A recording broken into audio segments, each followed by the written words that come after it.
Oke, selamat siang semuanya. Siang. Aduh, siang-siang di puasa gini kayaknya udah lemes ya. Gimana nih puasanya? Udah masih lancar? Lancar.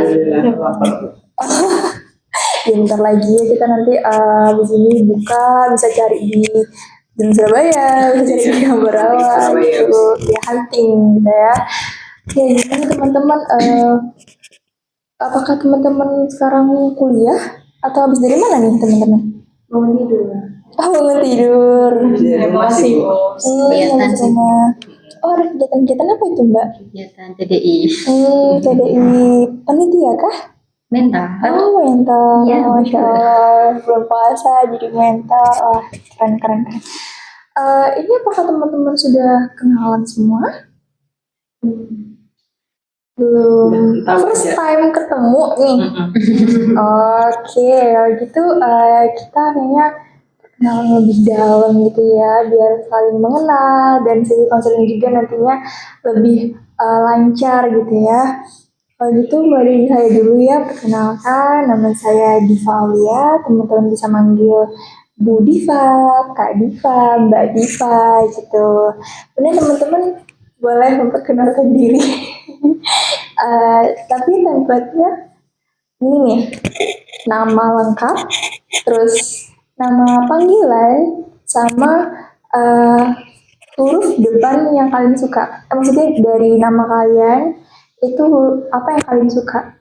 Misalnya, iya sesuai dengan abjad. Misalnya kan tadi nama saya Diva Alia. Karena nama depan saya D, jadi saya suka duit gitu. Misalnya, ya. Sama juga duit. Apakah dapat dipahami teman-teman? Oke, kalau gitu mulai dari Mbaknya nih. Boleh silakan ya. Oke, saya berdoa nama saya Baik Kerimaran, akan saya Lantis. Kalau yang saya suka dari duit apa ya? Baju banyak. Baju. Kenapa suka baju? Lucu-lucu. Gitu. Baju lucu kayak seperti apa tuh? Lebih ke gak tau ya. Motif bentuknya gitu. Oke, baik. Boleh siapa lagi? Oke, Mbaknya. Perkenalkan, saya Desnita Siti Fatimah, biasa dipanggil Desnita. Yang saya suka dari huruf hafalan saya, nama saya duduk. Duduk. Kenapa suka duduk tuh, Mbak? Karena mageran mending duduk aja. Nggak suka rebahan? Rebahan suka, tapi kan karena nama saya nggak ada R, jadi duduk aja. Oke, baik. Silakan Mbaknya. Saya namanya Diva Sabita Syahida. Pak, apa ya sukanya di dimsum? Lapar. Iya, saya juga jadi lapar. Kalau terakhir Mbaknya. Oke, nama lengkap saya Barakatul Rizky Lukman, biasa dipanggil Rizkia atau Rizky. Kesukaan saya nasi goreng. Nasi goreng. Oh, nggak bisa Mbak, harus Bisa ibu. Apa ya? Ramen. Tapi saya belum pernah makan ramen. Oke, tadi macam-macam ya apa yang teman-teman sukai gitu. Kemudian ya teman-teman, karena di sisi konseling kelompok, apakah teman sebelumnya udah pernah konseling? Sudah berapa kali nih? 2 kali. 2 kali. Yang lain juga 2 kali. Iya. Berarti udah tahu nih gimana jalannya konseling gitu ya teman-teman. Tapi sini saya mau menjelaskan ulang lagi karena ini settingnya konseling kelompok. Teman-teman diharapkan untuk berpartisipasi aktif dalam memberikan pendapat, feedback, saran, masukan ke teman-teman yang lainnya juga. Kemudian karena sesi konseling kelompok ini banyak kan nih orangnya, jadi kita sepakati untuk untuk menjaga rahasia ya. Jadi hari ini apa yang hari ini disampaikan itu cukup hari ini saja selesainya, jangan dibawa sampai keluar. Kemudian teman-teman, kalau kita sepakati selama sesi konseling ini 25 menit gimana? Kelamaan nggak? Aman ya? Oke, lagi itu karena ini pertemuan kita yang pertama, kita mulai saling menceritakan permasalahannya secara garis besar dan memberikan rating nih seberapa urgentkah permasalahan ini untuk dibahas dari skala 1 sampai 10. Seperti itu. Dapat dipahami teman-teman? Bisa Bu. Atau ada yang ingin ditanyakan? Cukup? Ya kalau gitu saya izin menulis juga. Mulai dari mana nih teman-teman? Ya udah dari sini lah. Silakan. Kalau saya apa ya Bu? Sebenarnya masalahnya nggak yang ini banget sih. Saya ngerasa kayak akhir-akhir ini tuh saya jadi lebih kemales kan, karena kayak banyak banget kegiatan. Terus akhirnya tuh saya kayak ngerasa suka nunda-nunda tugas yang akhirnya tuh kayak ketika saya belajar lagi itu tuh saya jadi nggak nangkep materi gitu kan. Dan saya berpikir kayak saya ini merasa lama-lama jadi kayak orang bodoh gitu. Jadi kayak saya ngerasa saya ini kok makin lama makin bodoh ya gitu. Apa gara-gara saya ini keseringan main gitu kan. Keseringan sebenarnya bukan main sih Bu gitu kan.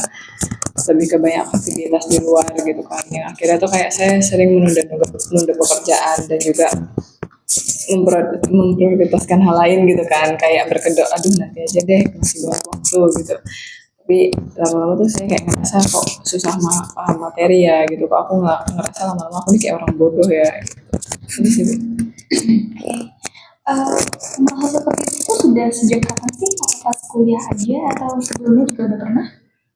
Semenjak kuliah sih Bu, lebih tepatnya semenjak saya aktif di organisasi sih Bu, kayak gitu itu. Jadi kayak kan akhirnya kalau bagi waktu, terus saya juga kayak ikut apa ya, ikut beberapa volunteer dan lain-lain gitu kan Bu. Terus ada ikut beberapa program kelas yang online gitu kan. Jadi saya kayak ngerasa kebagi-bagi waktu saya itu kan. Jadi kayak nggak fokus di perkuliahan. Yang akhirnya saya kayak nunda tugas kuliah, terus akhirnya kayak pas saya mau ngerjain saya nggak paham materi, terus saya kayak ngerasa saya bodoh. Oke, baik. Berat ya, ikut aktif, hingga akhirnya malah mendapatkan diri sendiri. Ya, boleh selanjutnya banyak karena Oh iya, berapa ya, 5 paling Bu. 5. Oke, makan banyak. Oke. Oke, saya sebenarnya sih menurut saya nggak apa-apa, tapi saya tuh sering merasa bahwa saya tuh menjadi pilihan kedua gitu bagi siapapun, kayak orang tua saya, teman saya gitu. Jadi apa ya, kalau misalkan masih ada yang lain mungkin mereka akan sama yang lain, dan kalau misalkan yang lain tidak ada baru ke saya. Jadi saya tuh emang nggak cukup gitu buat orang lain. Merasa tidak cukup untuk orang lain, ingin menjadi pilihan kedua untuk orang lain. Sejak kapan Mbak? Saya udah dari lama sih Bu, saya sejak mulai SD pun saya kayak udah mulai dibully gitu kan sama temen. Nah itu kayak udah apa ya, munculin trauma gitu kan.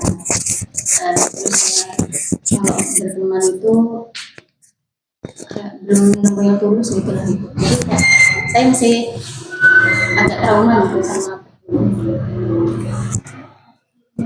Saya cukup memahami apa yang Mbak Rizky ya sampaikan. Ya, kita bisa lanjut Mbak Balkis. Kalau belakangan ini tuh saya tuh merasa kayak hampir sama kayak kita kita cuma bedanya kalau dia kan banyak kegiatan, biasanya sama saya selalu banyak waktu luang, jadi kayak banyak waktu luang, habis itu nemu suatu hal yang untuk mengisi kosongan itu, yaitu nge-game. Jadi kayak belakangan ini seringan main game. Itu sudah sejak semester ini atau semester sebelumnya? Semester ini, kelas sebelumnya yang belum selesai. Oke. Karena terlalu banyak keperluan, jadinya apa mengalokasikan waktunya ke game. Ya, jadi pastinya udah di sini. Kalau saya akhir-akhir ini, akhir ini rasa kayak banyak pikiran, terus rasa juga kayak apa namanya untuk bukan itu sih, ketika saya pikir kalau saya itu dianggap remeh sama orang-orang, terus ya jadi kayak pas saya dianggap remeh jadi saya ngerasa saya punya kurangnya, saya harus lebih dari itu, coba mencari sesuatu yang lebih di diri saya gitu. Dari sebenarnya lebih ke apa yang orang lain pikirkan tuh harus terwujud di diri dari siapa. Oh, saya tadi lupa untuk skala prioritasnya itu berapa ya? Saya 40. Untuk berarti skalanya Sama apa juga? 4. Kalau baris gimana? 7 sih. 7. Wah, tinggi nih baris dia. Nah, karena teman-teman tadi sudah menjelaskan secara garis besar permasalahannya, ada tahu nih baris dia itu paling besar skalanya yaitu 7/10. Untuk teman-teman gimana nih? Kita hari ini membahas permasalahan baris dia dulu. Ada apa? Nggak apa-apa sih Bu. Dari baris dia? Hal itu baris dia boleh diceritakan lanjut. Jadi sekarang itu gimana ya? Saya tuh merasa kayak semua orang yang ada di sekeliling saya itu kayak gak tulus gitu loh. Jadi kayak mungkin ya mereka kasihan atau mungkin ya memang karena saya ada gitu kan. Tapi kayak saya tuh merasa ya belum ada yang tulus aja gitu. Mau bilang tulus ya, mau bilang baik ya mereka baik. Tapi kalau pas mau bilang tulus itu enggak gitu, karena gimana ya, saya tuh sering banget merasa dinomorduakan atau sakit hati saya tuh kayak dianggap sepele gitu. Bahkan mungkin ya mereka nggak tahu gitu perbuatan mereka itu membuat saya sakit hati atau enggak kah gitu kan ya. Padahal ya kalau menurut saya itu selalu menjaga perasaan orang lain, tapi kenapa ketika saya yang sakit hati itu orang lain nggak peduli gitu.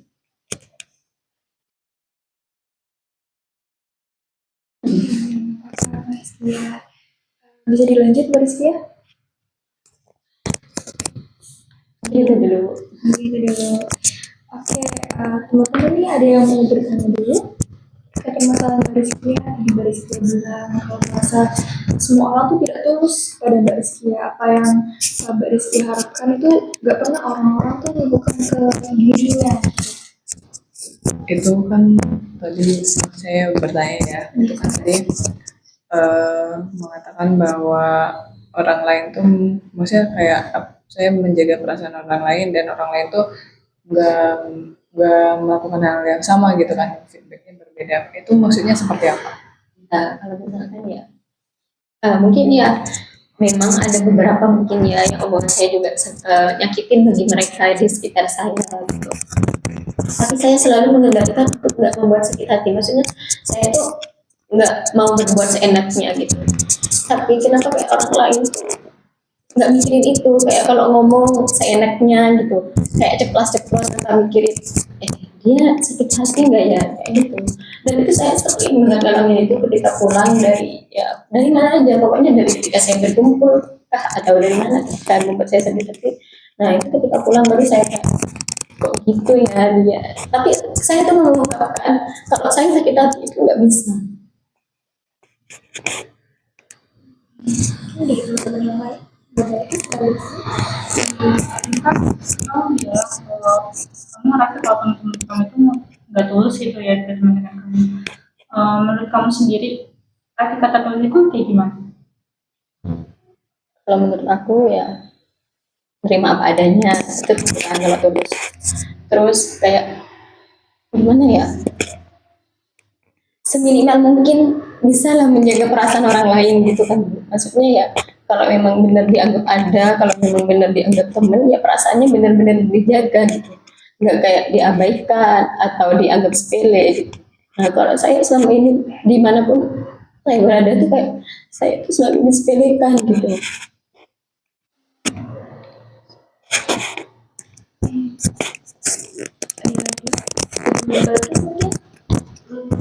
Kan tadi kan lo bilang kayak menurut saya udah menjaga perasaan orang lain. Ya apakah menurut saya itu emang beneran orang lain merasakan seperti itu? Dan saya kan bilang menurut saya ya, jadi dan saya juga seminimal mungkin untuk menjaga ucapan saya dan perilaku saya. Tapi saya nggak tahu kenapa, apa memang ucapan saya yang menyakitkan juga sampai orang lain berbuat demikian. Saya nggak tahu karena memang dari SD saya itu sering banget dibully, bahkan pernah dimusuhi satu kelas. Jadi kalau misalkan ada teman dekat saya nih, Bu, adalah teman dekat kan, terus tiba-tiba saya ketika nggak ada ternyata dia udah deket sama yang lain. Nah itu kayak saya tuh udah merasa di nomor dua kan gitu. Jadi kayak itu yang membuat saya nggak penting, Maksudnya nggak penting. nggak penting buat orang lain. Maksudnya ya, mm-mm. Juga dari teman-teman tanggapan lain kan tadi udah bilang kalau dulu tuh pernah terus pernah dijauhin sampai bahkan pernah kayak ditinggalkan gitu ya, terus bahasa di luar SD ini tidak ada yang menambahkan. Kalau dari aku, menurut aku itu kan opini pribadi gitu ya. Dan maksudnya kayak apa ya? Belum ditanya juga gitu. Maksudnya kamu kan belum bertanya juga dari POV-nya orang lain gitu kan. Pandangan orang Pandangannya orang lain itu seperti apa terhadap kamu. Terus aku juga kayak apa ya? Ya maksudnya aku dan kamu pun kayaknya kita berbeda gitu kan. Kayak kamu terlalu memikirkan orang lain dan aku cenderung kayak ya maksudnya aku nggak ngerti posisi kamu itu seperti apa. Tapi menurut aku mungkin kamu bisa bertanya dulu gitu kan dari orang lain gitu. Dan juga ketika orang lain, maksudnya kan hidup itu nggak berpusat di kamu kan. Jadi kayak orang lain kan bebas untuk memilih gitu kan. Apakah dia harus ke sini, apakah dia harus ke sana, itu kan pilihan orang lain gitu kan. Nah mungkin kayak kamu tuh bisa memperjelas gitu loh kayak apa ya, seberapa jauh sih, maksudnya kayak seberapa dekat kamu sama dia gitu kan sampai apa sih ya kayak maksudnya kayak kemana-mana harus sama kamu gitu kan. Kamu kan nganggapnya seperti itu gitu kan. Kayak apa-apa harus sama kamu gitu. Kalau kalau nggak ada kamu sebentar nanti udah sama orang lain kan. Maksudnya dia sama orang lain belum tentu selamanya sama orang lain gitu kan. Bisa aja dia kembali ke kamu gitu kan. Maksudnya kayak ya namanya hidup gitu loh. Kalau dari aku sebenarnya aku nggak kayak gitu ya. Maksudnya tuh aku nggak menganggap bahwa ketika dia bersama orang lain terus nggak sama aku sehari itu bukan berarti kayak eh, apa ya, aku tuh memang nggak mau ya. Aku juga tahu bahwa dunia itu nggak cuma berpusat sama aku. Nah yang aku sadari di sini itu aku emang nggak cukup gitu loh buat orang lain, dan aku emang sadar diri karena sejak dari SD sampai sekarang pun ya itu aku belum punya teman yang benar-benar kayak mungkin belum nerima aku apa adanya atau gimana ya, aku juga nggak tahu. Tapi ya gimana ya, sulit gitu Bu menjelasinnya. Pokoknya aku itu juga nggak berharap ya orang itu juga sama aku terus, karena aku juga sadar diri aku nggak cukup gitu kan. Tanggapan lain dari Mbak Jessica, Mbak Bagus. Jadi menurut kamu, teman kamu itu kan kan bilang di awal kalau kamu merasa nggak penting berteman kamu juga punya kalau kamu punya teman yang dekat tuh ya, punya yang terima kamu apa adanya. Tapi tadi kamu bilang ya, bahwa kalau teman aku itu yang bukan yang harus sama aku terus. Jadi kamu sebenarnya pengennya teman yang kayak gimana? Ya seadanya aja. Maksudnya aku tuh di sini kan bukan cuma perkara temen doang ya, tapi gimana ya, aku tadi udah bilang kayak aku nggak cukup buat keluargaku juga, buat temanku juga. Jadi ketika ada temanku yang berbeda gitu sama aku sikapnya, nah itu aku udah kayak merasa aku salah apa ya. Dan aku langsung kayak benar aku nih emang nggak cocok gitu sama mereka, aku nih nggak pantas gitu berteman sama mereka gitu kan. Karena ya dari SD aku tuh kayak kalau di SD aku dimanfaatin. Waktu itu aku belum termasuk apa ya, siswa yang pintar gitu lah Bu. Jadi dibully. Tapi ketika saya menang suatu perlombaan, tiba-tiba banyak yang berteman dengan saya. Nah itu waktu SD. Sedangkan waktu sekarang dari MTS hingga sekarang ini kan nggak ada yang bisa dimanfaatin dari saya ya. Jadi saya tuh kayak gimana ya, mereka berteman sama aku karena kasihan apa ya. Jadi aku sering berpikir kayak gitu. Iya, masalahnya Bariskia. Jadi Mbak Balkis gimana? Kapan Mbak Balkis? Oke. Kalau dari saya pribadi ya, kan udah bakal ada asap kalau nggak ada api. Jadi mungkin kamu kepikiran hal itu karena masa lalunya. Karena kan sama seperti yang kayak Gita bilang, semua berproses di kamu dan semua manusia itu beda-beda. Dan itu kan bisa kayak, iya juga, kamu bisa kayak kalau bahasa di sini tuh tabayun gitu, langsung tanya ada masalah apa, ada permasalahan apa yang kamu pikir tentang masing-masing salah satu masing-masing dari kalian gitu. Kan kalau misal satu orang udah ngomong hal itu, kenapa kamu harus berputus sama pikiran kamu sendiri yang menganggap semua orang itu nggak ada yang tulus sama kamu kayak gitu. Hanya kalau misal pikiran kamu kayak gitu terus, orang yang sebenarnya benar-benar tulus ke kamu itu bakal endingnya bakal sama aja sama yang lain karena forward gitu loh, udah berusaha gitu. Tapi dari gunanya di pandangan kamu itu semua orang cuma sama. Iya, betul, bisa aja kamu malah kehilangan orang yang sebenarnya tuh temenan sama kamu tuh memang ya karena berteman gitu kan, karena kamu menganggap bahwa dia nggak ada orang yang tulus sama kamu, itu bisa jadi. Harus kan kamu bilang dari di awal kan dari perasaan-perasaan kamu. Dan kamu juga belum nanya kan ke mereka apakah mereka menjauhi kamu itu karena tingkahmu atau apa yang kamu lakukan gitu.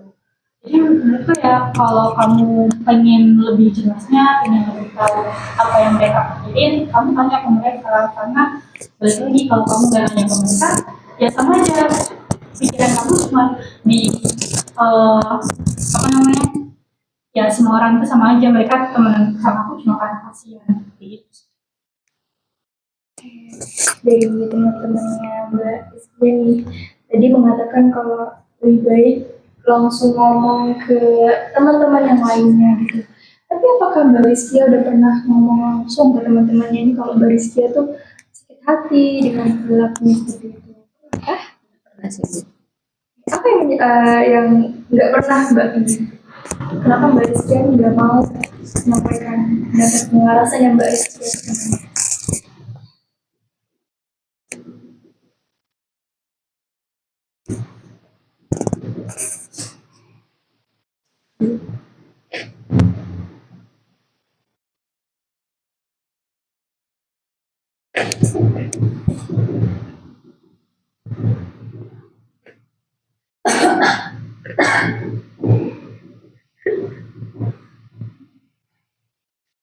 Kayaknya nggak bisa dilanjut deh, Bu. Oke. Dari aku, Mbak Rizkia, mau dicukupkan saja? Nggak apa-apa sih, Bu. Saya nggak berani tanya aja. Mungkin ya, nanti saya aja.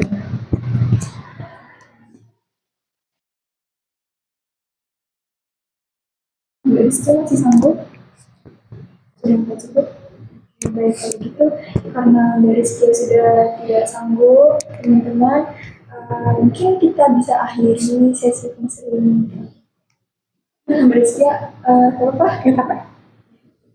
Teman-teman, terima kasih banyak sudah mau memberikan masukan, sudah memberikan saran ke Mbak Rizkia. Mbak Rizkia juga saya sangat berterima kasih sudah mau terbuka, sudah mau menceritakan. Dan kalau tidak kuat untuk semuanya ini nggak apa-apa Mbak Rizkia, kita masih ada sesi konseling berikutnya. Dan mungkin kita akan jadwalkan minggu depan lagi dengan sesi permasalahan Mbak Rizkia, atau mungkin kalau Mbak Rizkia keberatan bisa ke permasalahan yang lain.